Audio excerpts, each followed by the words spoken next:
Good evening, everyone, and thank you for joining us for tonight's Woo You event.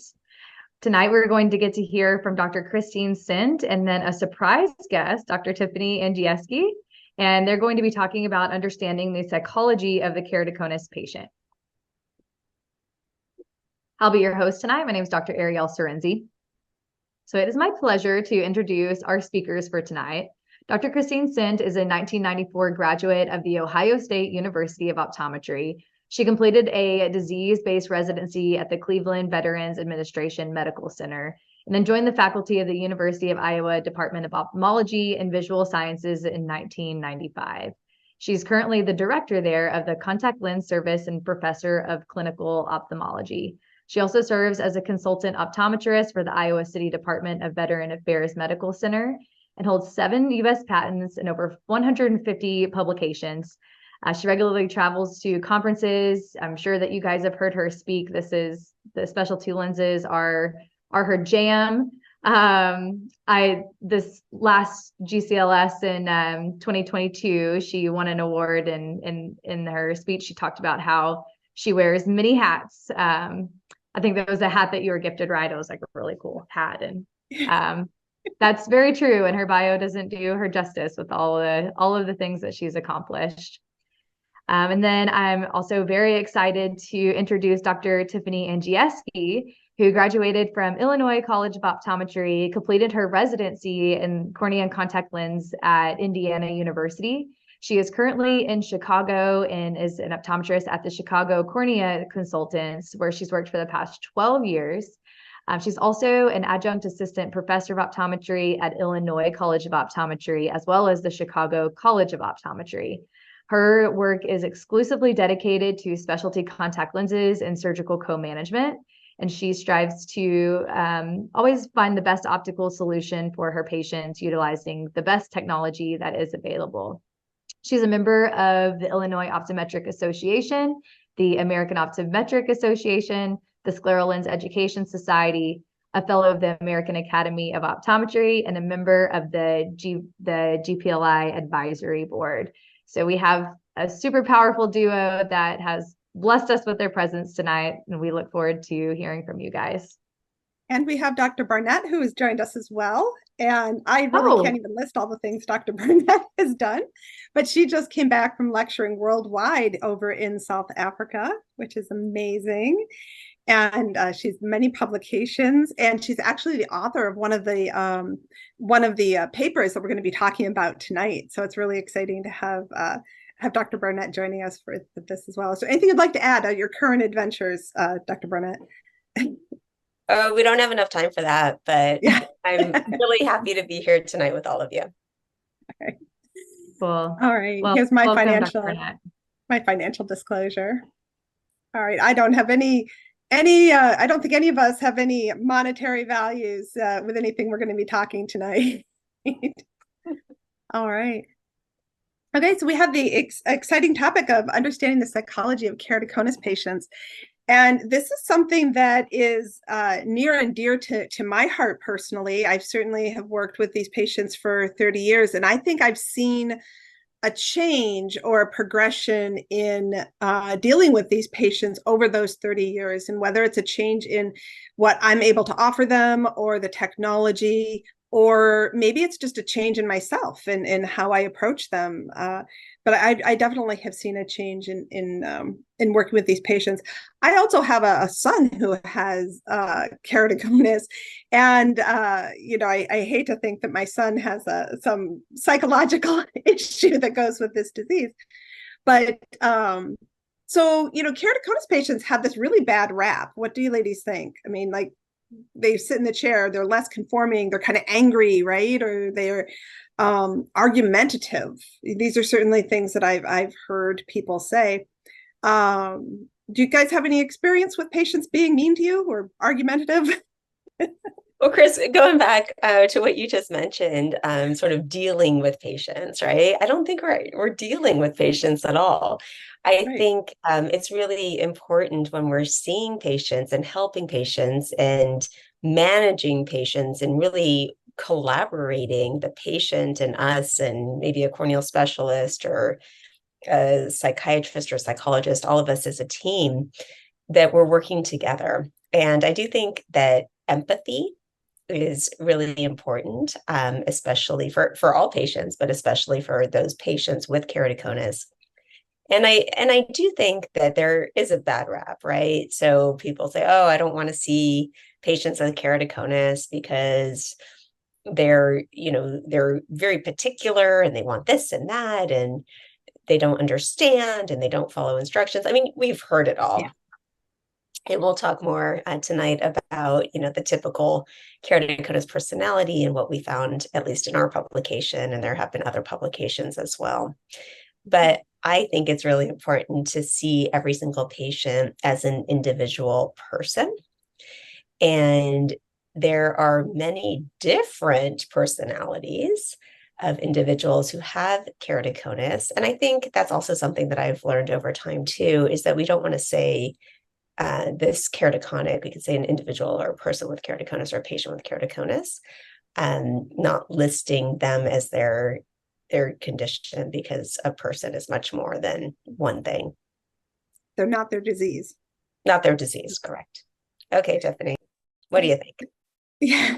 Well, I think it's easy to lump patients into this certain personality. However, I find that depending on the patient's evolution with their condition really also kind of gives them a different personality. The patient that has just been diagnosed has a very different sense of what's going on and presents differently than somebody that's been battling with this condition or had a different road for many years. Everybody's got a different story. And I feel like sometimes you have to sit back as a practitioner and just sometimes that first visit is just listening to what their story is so that you can better empathize or understand where the patient's coming from to kind of, as you mentioned, Melissa, collaborate with them to figure out what is our goal here. What are we trying to overcome? What are we trying to succeed, or what is success for this patient? Because it's different for every patient, not only for keratoconus, but every patient we have in our chair. So how this keratoconus personality, do you think it differs from the other long-term chronic vision or ocular issues that we deal with? Like, is there a dry eye personality? Right? I think after we held our conference for patients and practitioners for keratoconus, we said next we're going to do one for dry eye, right? Because you could do one for every single condition. I don't know if now's a good time, but I'm going to plug it anyway. The Clearly KC podcast that I am currently hosting with the National Keratoconus Foundation, which is for patients and practitioners, and it's really for everyone. And we actually did a podcast specifically on the keratoconus personality. And then the next guest I had after that was a patient who said that listening to the podcast with Muriel Schorneck, she did a fantastic job, totally changed his world, like changed his mind. He never thought as a patient, there could be a personality associated with keratoconus. What? And he said he walked around for days just thinking about that podcast. And is there a personality or is there not? And I'm going to share just the kind of highlight of that. But he said that having keratoconus really just put everything into focus for him and made life more clear, set priorities that were more clear. So yes, we can say for every single disease or condition that there's personality, but there's really not. We all have patients with keratoconus, and I'm going to speak for both of you too, because I'm sure you do, who are very accomplished, incredibly successful, heads of big corporations, all sorts of things, right? And so they're not coming in complaining. They're just saying, this is something that I have, and how can you help me? So getting back to the journey, we have to, as doctors, we have to be empathetic. We have to listen to our patients. We have to hear their journey and their stories and what they've tried and what worked and what didn't work. And another thing, Chris, going back to kind of your initial comments were, why are things changing? Why is practice changing? Our patients are changing. Well, one is that patients talk to each other now. We have social media. So there are many groups, right, about keratoconus where people are talking about it. We have the internet, so people are looking up all sorts of different information, coming in a lot more educated, I think. And I have many my patients, and I'm sure that both of you do as well, that are reading my publications on keratoconus, they've seen my lectures on the personality of keratoconus. They're coming in very, very educated, or a lot of them are. Well, I don't think I needed any more slides. I think between the three of us, we could just do the whole thing. just based slides. You don't really need slides.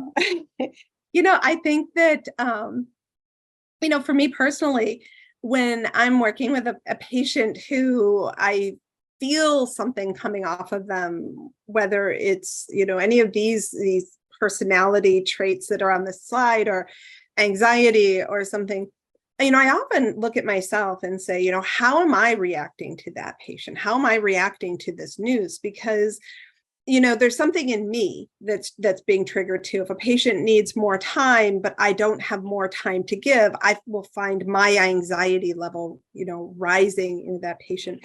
And so often I find that what has historically been called the keratoconus personality really is a reflection of where I am at the moment, whether that bothers me or not, whether that patient's need for information is sometimes a reflection on myself. And one of the quotes from your paper, Dr. Barnett, that I thought was really the most interesting quote in the whole paper was this one that said, physicians were generally disenchanted with these patients.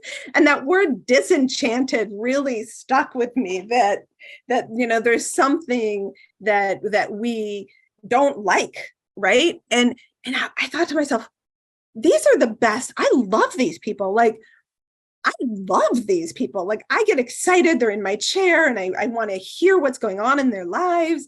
And disenchanted, I'm totally enchanted. I had a patient a couple of days ago. I've seen him for 30 years, and he sat in my chair and he was telling me about how his wife just went into hospice, and we sat there and we held hands and we cried, and I felt so connected to this person. And believe me, there was no place in the entire world that was more important than hearing that story. And the funny thing was, we really didn't even talk about his eyes. I did what I had to do, but that personal connection was pretty intense, between these patients. Well, so, there's another study that came out that said, gosh, our perceptions of patients, are they smart? Are they accomplished? As you said, are they connecting to us? Actually, people that we feel more connected to, we actually give more to. And so there's been many studies out there that show when there's a disparity of care, when we perceive somebody negatively, that we being a group of physicians, don't give them the care or as adequate of care. So our perceptions of people actually change the quality of care that we give somebody, right?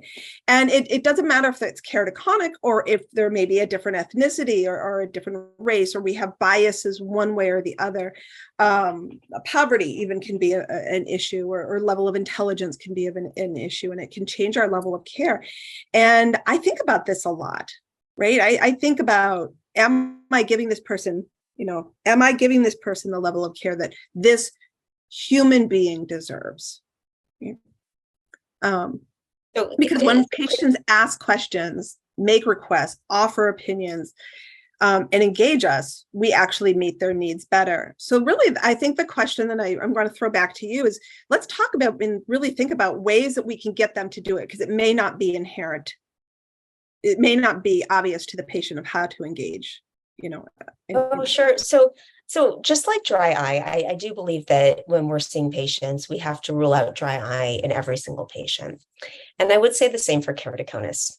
We have to evaluate for keratoconus in every patient. So if there's an increase in astigmatism, if there's an increase in myopia, if we're looking at their corneal curvatures, and hopefully we're measuring corneal curvatures in every patient, if things aren't making sense, if their glasses prescriptions are changing a lot, if and I'm saying not all of us have the fancy toys, right? So if we have retinoscopy, we're finding scissors, if we are finding irregular Meyers on keratometry, if there are allergies, atopy, asthma, Downs, Marfan's, all these conditions, right, that could be associated with keratoconus, we need to evaluate it for it. And what came into mind when you're talking on that last slide was this 18-year-old girl who had seen four different people, four different providers, and got to me. And she had advanced keratoconus at that point. And my comfort and all of our comfort with keratoconus, we all feel very comfortable with keratoconus. We offer resources. We talk about the National Keratoconus Foundation. We hand out brochures and information and how can I help you in your life? And I'm so proud because now she's in school, she's a full-time student, she can see well 20/20 from 2200, and this completely changed her life. That's just one example of many, right? But I gave her exactly the same care that I gave a 55-year-old anesthesiologist who came in well-informed, studies in hand about keratoconus, and they received exactly the same care. But going back to that empathy, the listening that we need to do, we need to hear the story, hear the journey, offer solutions, work collaboratively. I love offering new things to my patients, whether it's new technology or new contact lenses or new designs, whatever it is. But in patients with keratoconus, we really need to have that extra empathy and be creative. And we can significantly change the lives of our patients and help society, I think. It's not just the patient. If we can get a dad driving again, he can work, he can see his kids, he can engage, it changes communities. So anyway, I know all of you're so special. Yes. You know, I have had multiple exams where all I've done is listen. I hear their story. And I don't solve any problems, right? I just listen to their story and then I put it into context and have them understand, the options, but I don't actually do anything. And the patients say that was the best exam they've ever had. And I didn't really do anything except listen. Yeah. Right? That empathy is a huge component to it. And, I think so. And when it comes to listening, that listening component, I think people just want to be heard. They want to be seen and they want to be validated. Okay? And this is an image that a patient sent over, said, but nobody understands what I see. Nobody understands that I'm struggling, right? I have a patient right now who we're trying to get FLMA for. And, his vision is really good, but he's like, I'm struggling at work. I really can't see the computer. I struggle, right? And I think keratoconus is really almost an invisible disease, right? Somebody can be 20/20 to their doctor. You're fine. Shut up, go home, right? Or they don't look disabled to their employer. They don't meet the criteria for disability. And I think people struggle with that. Okay. A quote that I found really interesting from one of the papers that I was reviewing said, keratoconus or chronically ill patients are confronted on a daily basis with the limit of science, but physicians function as if science is power. And I think that speaks to some of the disconnect that we have with really any patient, is that the patients are saying, this isn't working for me. And the doctors are saying, well, this is what is known. And you have to be wrong. It's not that we're saying that to them, but there's nothing else I can do. And it is difficult for patients when they go through that. Tiffany, you look like you wanted to say something. I would agree that sometimes the hard thing with helping these patients see better, even with today's technology, we can take them very far. But like you said, what is good enough for one patient, depending on their visual demands, may not be good enough for another patient. And it's very disheartening as a practitioner to sit back and say, this is all I can do. Like, this is the best I can get your vision to be. And, sometimes it's also having that discussion with these patients of, this is all we can do right now, but there's new technology coming down the road, and staying abreast of developments I find can be really helpful. And having that discussion of, I understand that where we're at in this journey today is not where we'd like you to be, but down the road there will be new developments, and we'll keep you abreast of those developments. So that's sometimes the fun thing about seeing these patients back year after year, of saying, hey, guess what? Like Dr. Burnett mentioned, there's something new. There's more that I can do for you that we couldn't do before. And I find that that can really give patients hope and invigorate them quite a bit in this whole, as we're talking about, kind of a patient journey with this disease. I also find to remember that it's not, we're eye doctors, right? So we're scientists. We're looking at the science, and yes, we're being empathetic and we're helping these patients, but we don't have to do this alone. We have lots of other resources. We have our team, right, that can help one patient. And I think that counselors and therapists and psychologists and psychiatrists are incredibly helpful. And what in our area, developing these relationships, knowing who is a good person to refer to.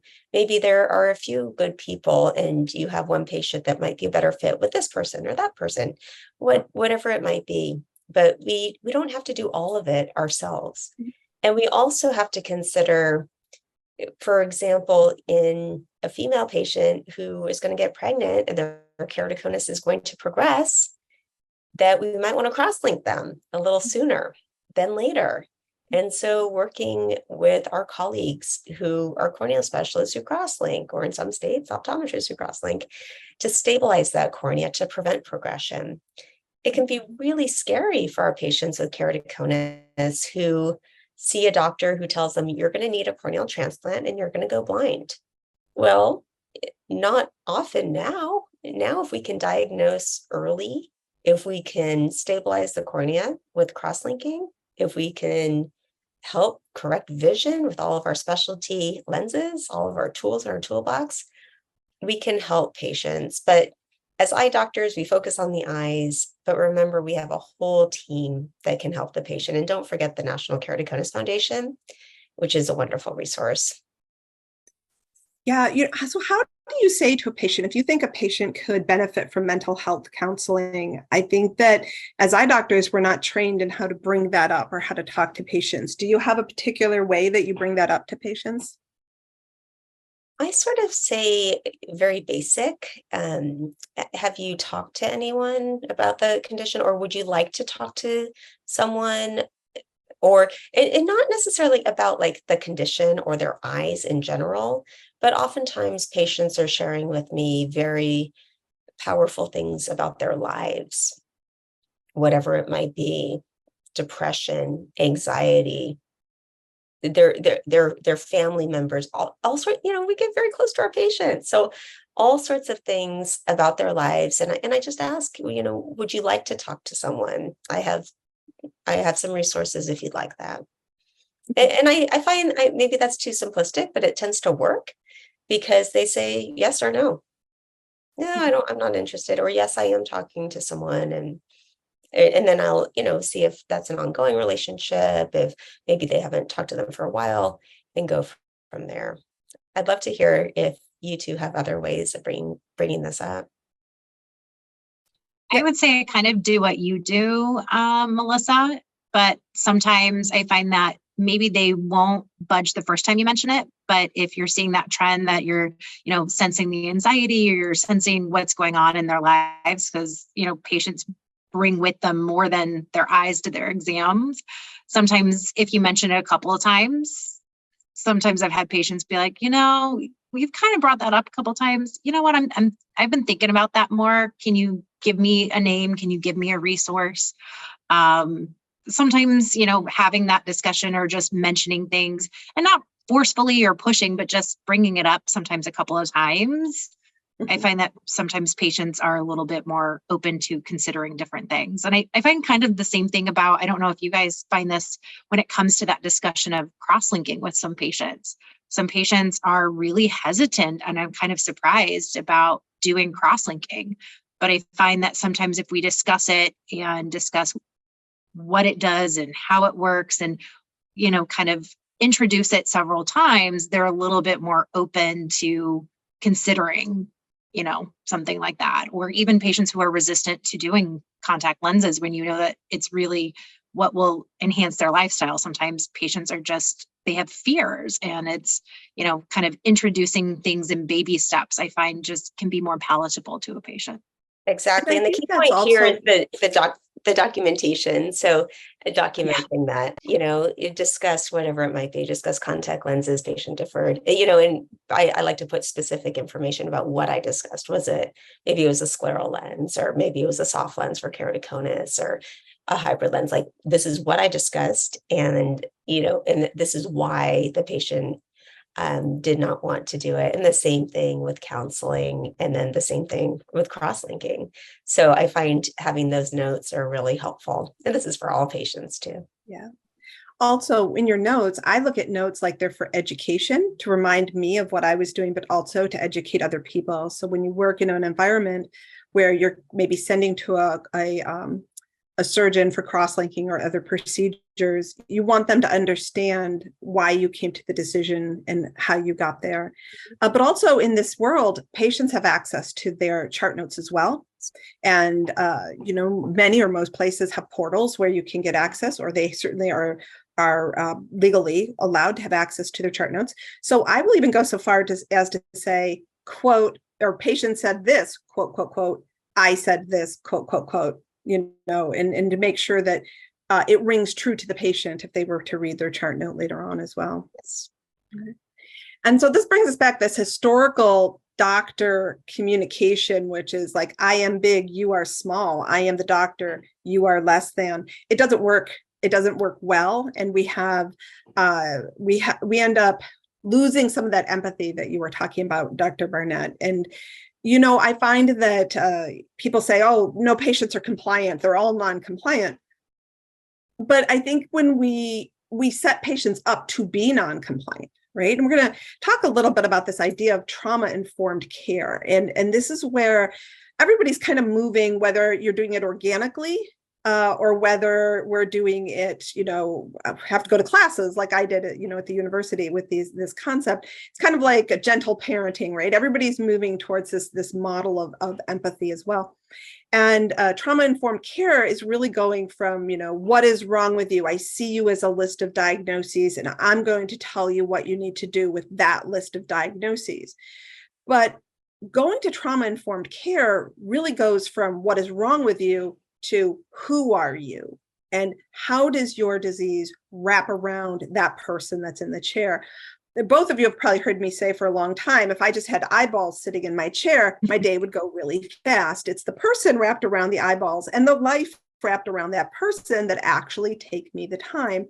And so when you think about these ideas of compliance versus non-compliance, we tell the patient what they have to do, but do we know them well enough to know that they can't afford the care products, or they can't even afford the lens, or they have Parkinson's and so they're shaking and they can't put that lens in, or my wife just died and she always put the contact lens on me and now I don't know how to do it. So trauma-informed care involves what has happened to the patient, what things have happened in their lives, trauma, events, things that have happened in their lives that affect the care where they are now.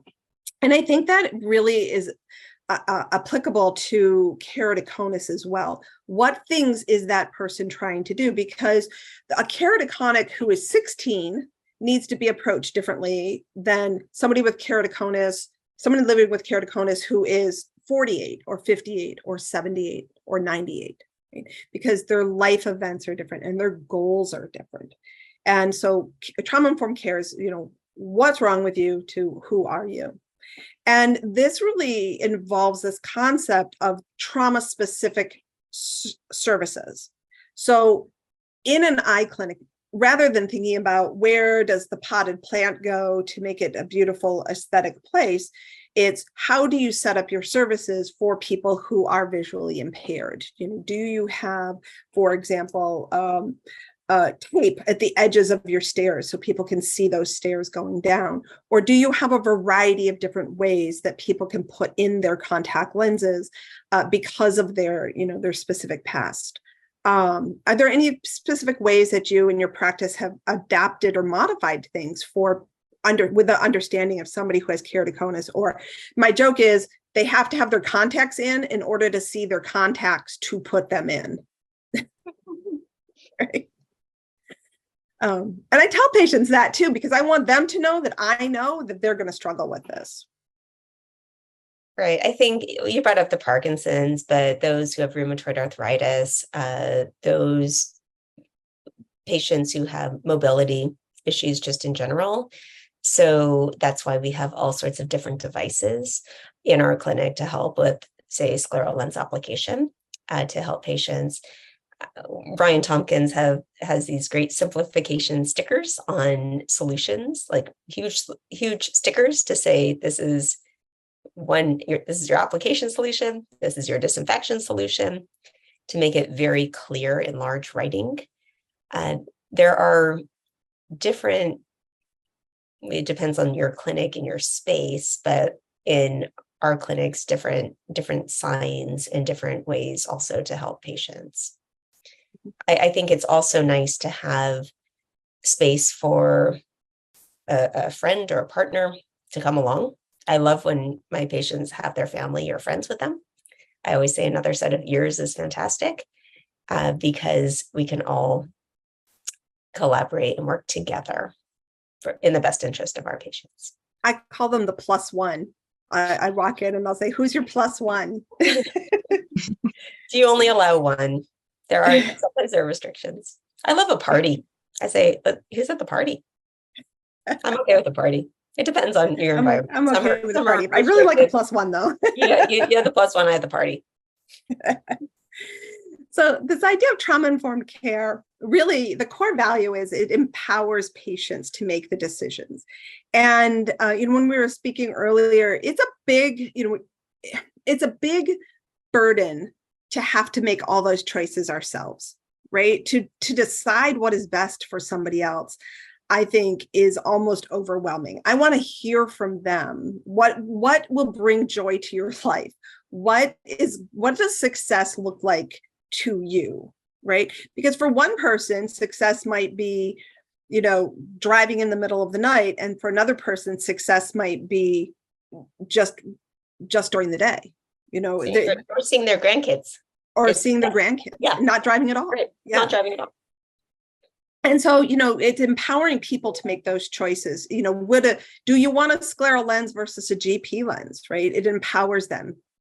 So we're not making those choices for them. This other concept of safety, right? You'd mentioned that earlier but do they feel safe in the environment? Right? Do we have a private place that we can talk, or a comfortable place that we can talk?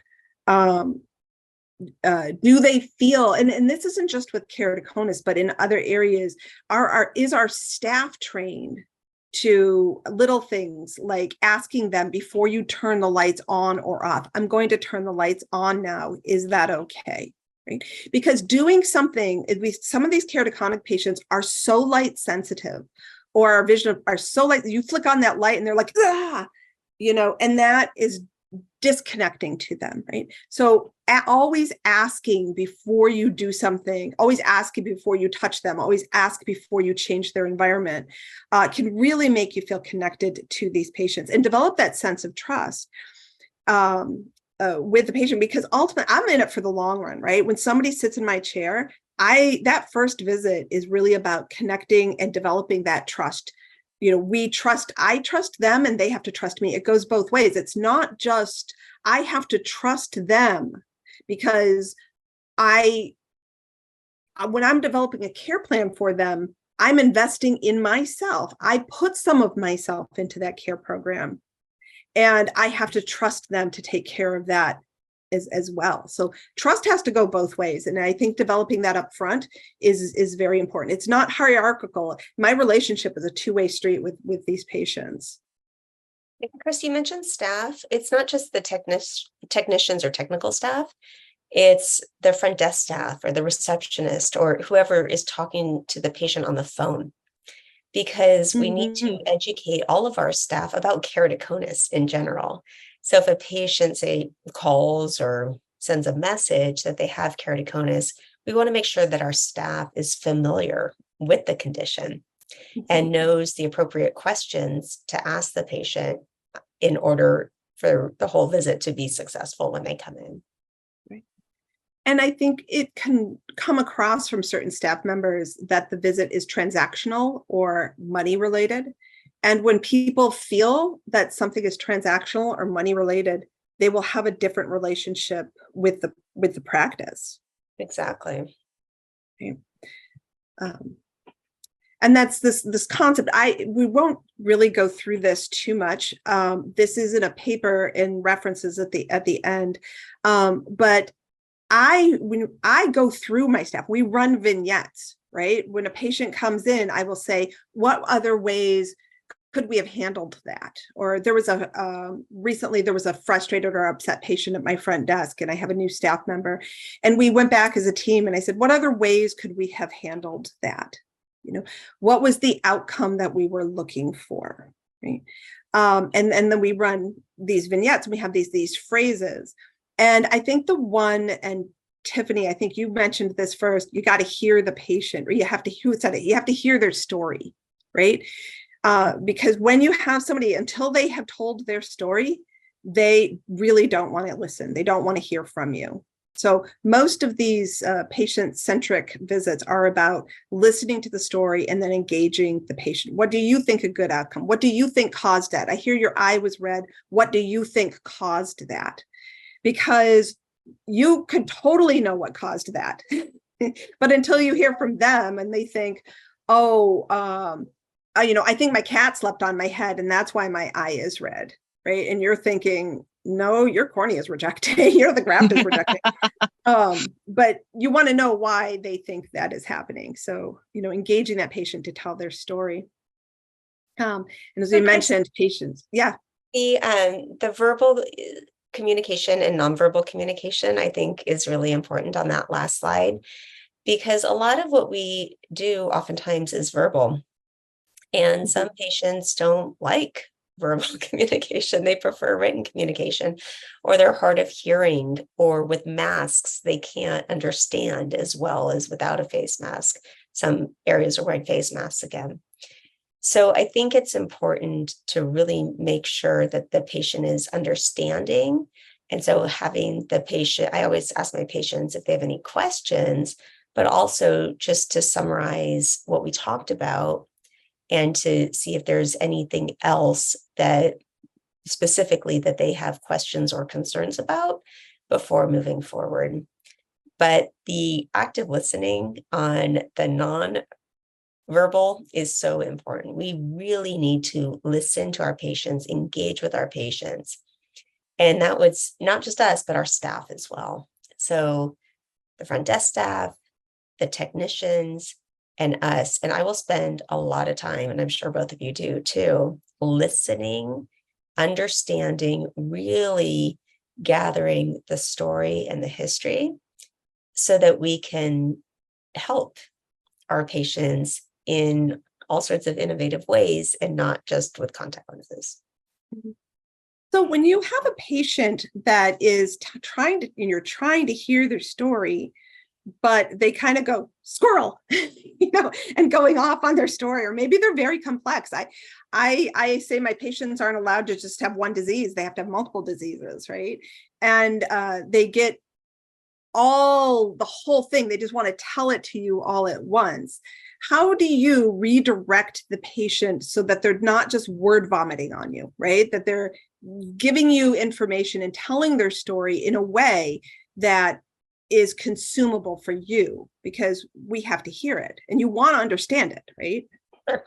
So even though we have electronic medical records, when I'm seeing a new patient with a complicated condition like keratoconus, I will take a piece of paper and a clipboard and write notes. So I write all these notes. So they could be squirreling in all these different directions, and I'll put it together in my little notes, and then I'll ask them follow-up questions. So For example, in 2010, when you mentioned that you wore corneal gas permeable lenses, but they kept falling out, and they'll say, oh, no, that was 2012. Okay, great. So then I can correct that. So I just sort of try to have everything written down, and I find that's helpful so that I can go back and ask questions. Also, we don't have to get every single tiny bit of the whole entire story all at that one time. So there could be details that during my exam, I'll say, okay, we'll talk about this. This is this is our plan. This is what we're going to do, and then circle back.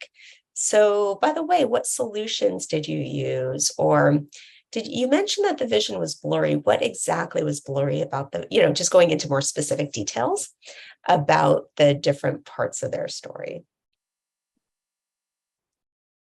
Tiffany, do you have any tips?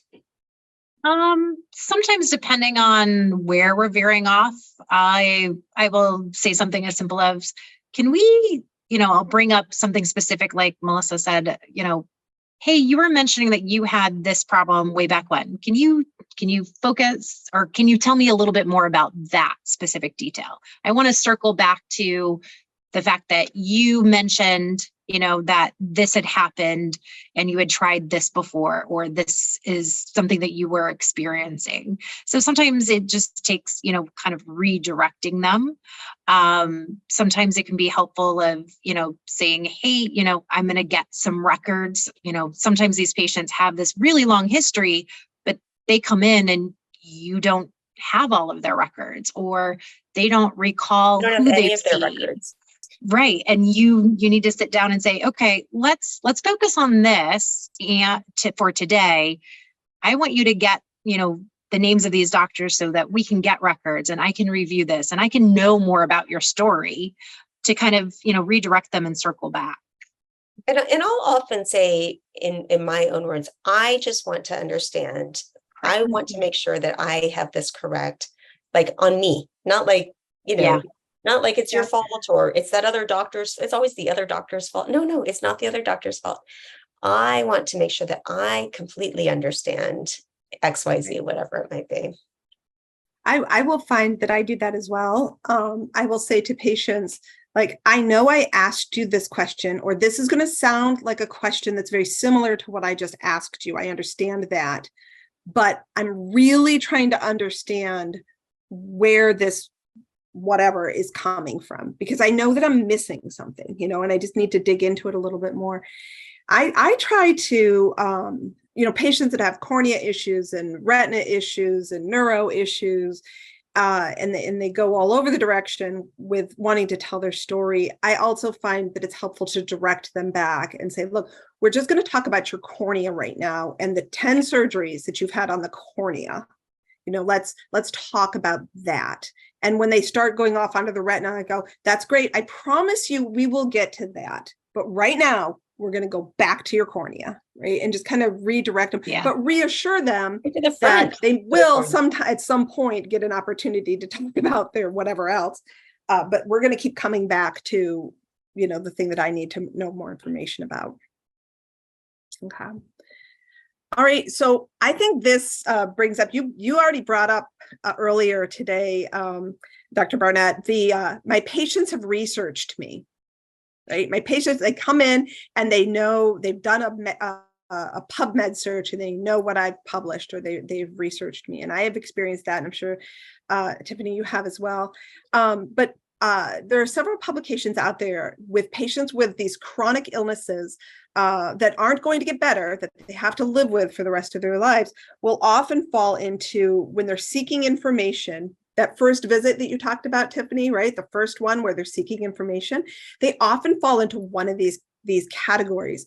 The questioner, they're undecided. They don't really know what they want or why they're there. They're just kind of trying to gather information. The cross checker, the one that's like, you're doing that right, I'm going to look you up, right? And then the experienced one that's been like, I have been around this block more than you have, right?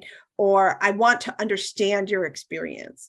And this may be where I have noticed a shift in my patients or in myself, right? With some of these information seeking behaviors, because when I was first into practice, my patients were they were a lot of cross-checkers. They were really trying to feel me out for who I am.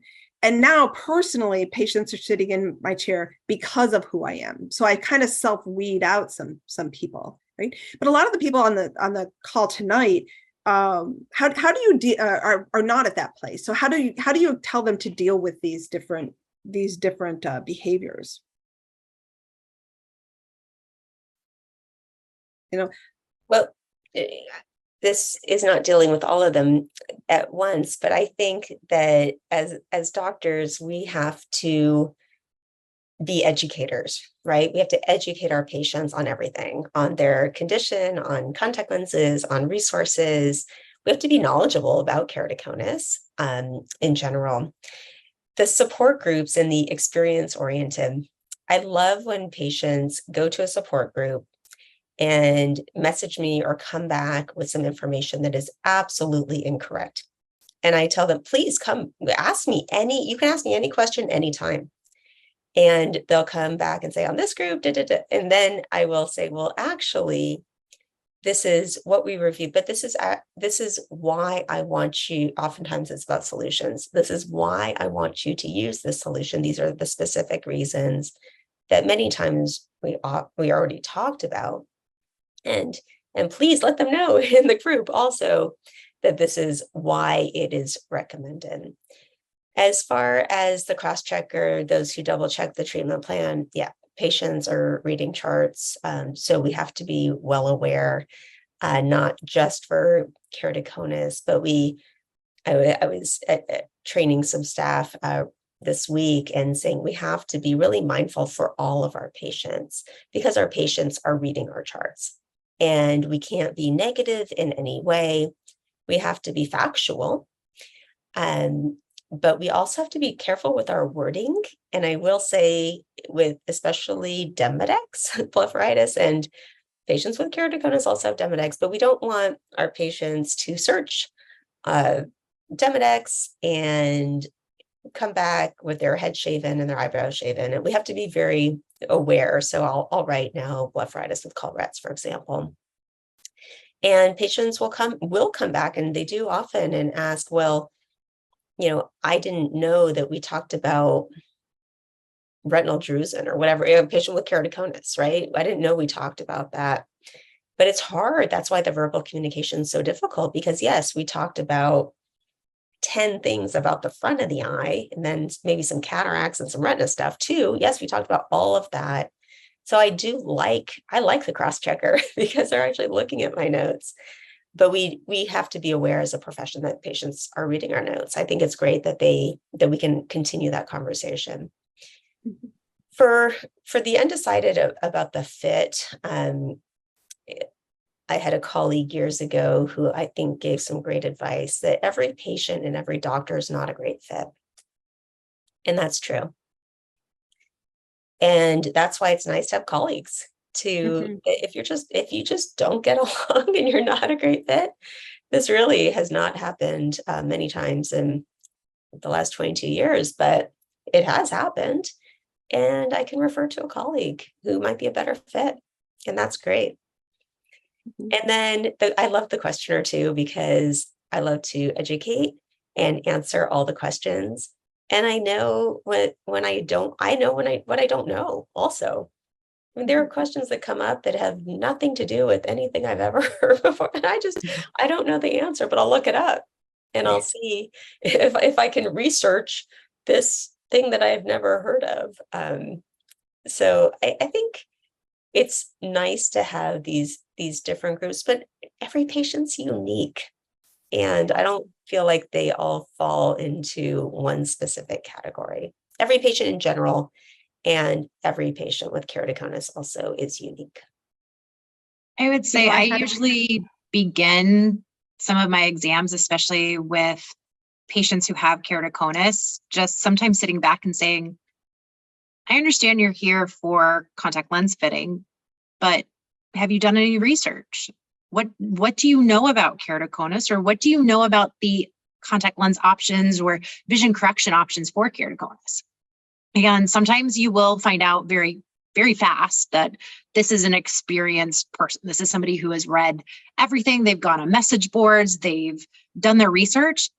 But more and more, I'm finding, especially some of our younger patients come in and like, I don't know. I was given the booklet. I honestly haven't taken the time to read up about it. And, so I'll kind of start with what the patient tells me they know, because you'll have patients that come in and know everything. And you'll have patients that, they were just diagnosed and they're just a little fearful of finding out more. And so I find that trying to figure out where that patient is, again, in that journey of their disease and what they know and what kind of research they've done, it helps kind of gear your education in like piece by piece throughout the times you are seeing them, and educating them more and more and giving them resources.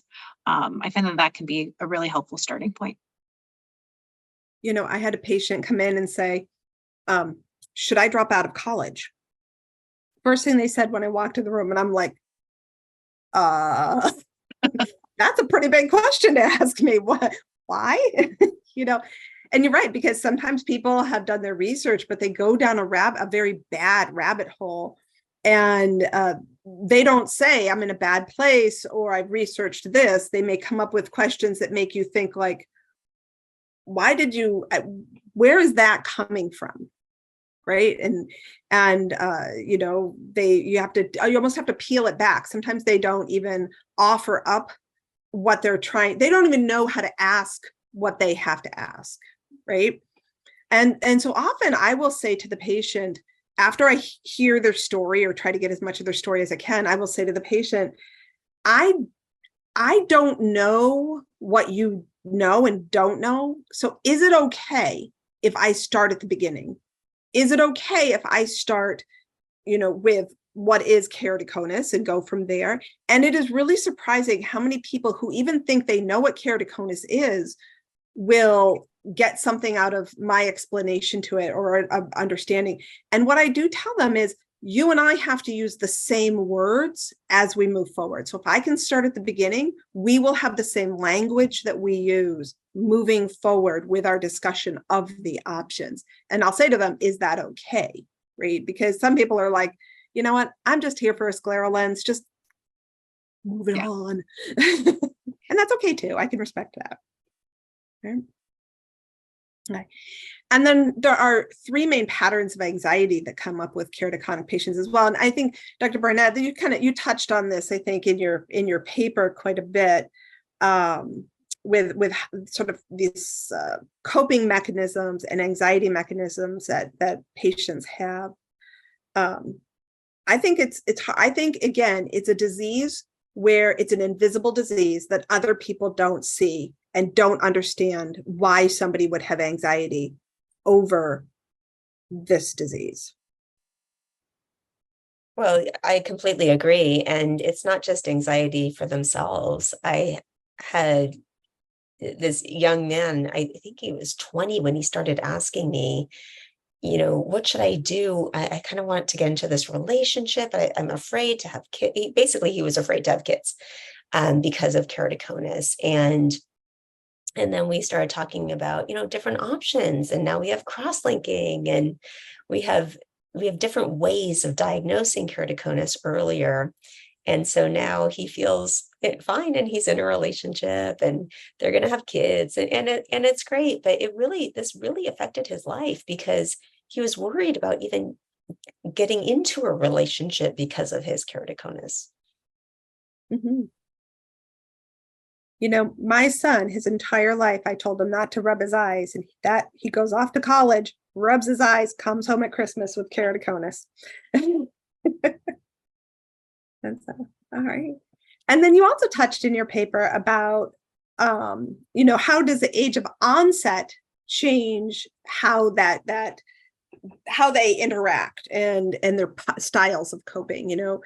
Typically we think keratoconus develops really young, but we all have seen people that show up at 40 with a new diagnosis, 50. I've even had people in their 60s show up with a new diagnosis of keratoconus. And so I think age of onset really does matter because of their choices that they're making for the world, right? Definitely. I think that age of onset is really important because it's very different for a patient who's 18 years old, who's wondering if they should work or go to college or drive, and that independence aspect, versus a patient who is in their 40s, where it's very different. And just another plug for the Clearly Casey podcast. But Marguerite McDonald did a brilliant job on age of onset in keratoconus and how it's different for different people. So take a listen to that too. Moving on to the impact on quality of life, I think that this is so important. How many different studies show that keratoconus negatively impacts quality of life, and the benefits of things such as cross-linking and scleral lenses that can improve the quality of life in our patients with keratoconus. And we should not take this lightly. If someone comes in and maybe they have mild complaints or mild symptoms, but looking at keratoconus as a whole, it really can significantly impact a person's quality of life. And I think how that impacts their life, like a more progressed disease, they may have more anxiety and more keratoconus personality traits, but maybe just because they have a more significant disease and it's not being addressed in the way that is fruitful for their lives. All right. Well, really, I have some other slides in here, but honestly, we have talked about everything that is on all of those other slides. And so it's been really great. And I do have a list of references, and anybody who wants a copy of the slides, wants a copy of the references, just let Wu Yu know, and I'm happy to send those out, or they're happy to send them out. They have a copy of it. All right. I will go through all of these. Develop a care map. That's a big one. Okay, here's the references.